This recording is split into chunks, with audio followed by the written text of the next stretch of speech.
કચ્છ રાજ પરિવાર દ્વારા આઠમ નિમિત્તે રુદ્રાણી જાગીર મધ્યે પતરી વિધિ કરવામાં આવી। સ્ટોરી રિપોર્ટ બાય કરણ વાઘેલા, ભુજ। સૌપ્રથમ તો આજે શ્રાવણ માસની માઈ આઠમ એટલે પવિત્ર દિવસ ને આઠમના દિવસે રુદ્રાણી મધ્યે પતરી વિધિ થાય છે અને આ વર્ષોની પરંપરા આવી છે। જ્યારે રાજાશાહી હતી ત્યારે પણ આ પરંપરા નિભાવતા અને આજે લોકશાહીમાં પણ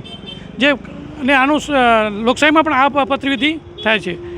કચ્છના અંતિમ મહારાવ શ્રી પ્રાગમલજી ત્રીજા જે હમણાં આપણી વચ્ચે નથી પણ તેમની હયાતીમાં પણ એ લોકશાહી આવે છતાં પણ એ આ પરંપરા નિભાવી રહ્યા છે અને આજે કચ્છના મહારાણી પ્રીતિદેવીના આદેશથી હું કુંવર ઇન્દ્રજીતસિંહ જાડેજા આજે આ મને પતરી લેવાનો જે મને મોકો મળ્યો હું ખૂબ જ ભાગ્યશાળી છું। અને ખાસ કરીને આજના દિવસે દરબારગઢ મઢે ટીલા મેળીએ ત્યાં પૂજા અર્ચના થાય છે અને મહારાવશ્રીના ત્યાં આશીર્વાદ લઈને અમે રુદ્રાણી જઈએ છીએ અને રુદ્રાણી પણ દરેક જગ્યા અલગ અલગ જગ્યાએ પૂજા અર્ચના કરી અને ચાર માતાજી જે આપણે ખરેખર કચ્છના ચારે ખૂણામાં ચાર માતાજી છે એ જ માતાજી કે મોમાઈમાં, રવેચીમાં, રુદ્રાણીમાં અને મા આશાપુરા એક જ સાથે ત્યાં બિરાજમાન થયેલા છે। અને આજે પણ માના આશીર્વાદથી મા રવેચી અને રુદ્રાણી માના મને આશીર્વાદ આપ્યા અને ખૂબ સારી રીતે પતરી આપી અને લોકોના આશીર્વાદ આપ્યા છે।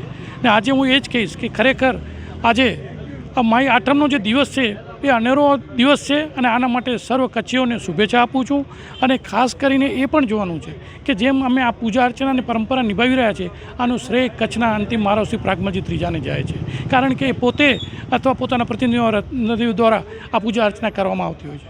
અને ખાસ કરીને એ કહીશ કે જેમ કચ્છમાં ભાઈચારો કાયમ રહ્યો છે એમ વીર લધાસા પીરનો પણ આજે ઉલ્લાસ છે, કારણ કે આઠમના દિવસે જ આ હોય છે।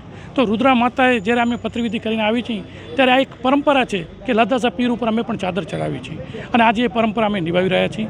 અને ખરેખર લધાસા દાદાએ એ બલિદાન જે આપ્યું એ કચ્છના લોકો માટે આપ્યું છે કે કોઈ એક કોમ માટે નથી આપ્યું, 18 વર્ણ માટે થઈને એમને આપ્યું છે અને કચ્છના વિકાસ માટે આપ્યું છે અને કચ્છ માટે બલિદાન આપ્યું છે।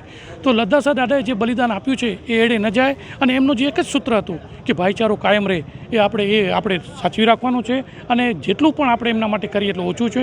તો સર્વેને હું આજે શુભેચ્છા પાઠવું છું અને ખાસ કરીને એ કહું છું કે કચ્છ માટે આપણે આ એક પ્રાર્થના કરતા હોઈએ છીએ કે કચ્છના લોકો હંમેશા સુખ, શાંતિ અને સમૃદ્ધિ ભોગે અને ભાઈચારો કાયમ રહે એ સાથે સર્વેને શુભેચ્છા। આભાર।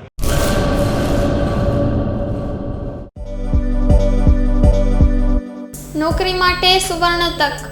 એલઆઈસી સાથે મહિલા વીમા સલાહકાર તરીકે જોડાવાની અમૂલ્ય તક। વીમા સખી મહિલા કરિયર એજન્ટ વિશેષ ભરતી યોજના। સ્ટાઇપેન્ડ 3 વર્ષ માટે પ્રથમ વર્ષે ₹7,000 દર મહિને, બીજા વર્ષે ₹6,000 દર મહિને તથા ત્રીજા વર્ષે ₹5,000 દર મહિને। આકર્ષક લાભો: housing loan, group insurance, medical insurance.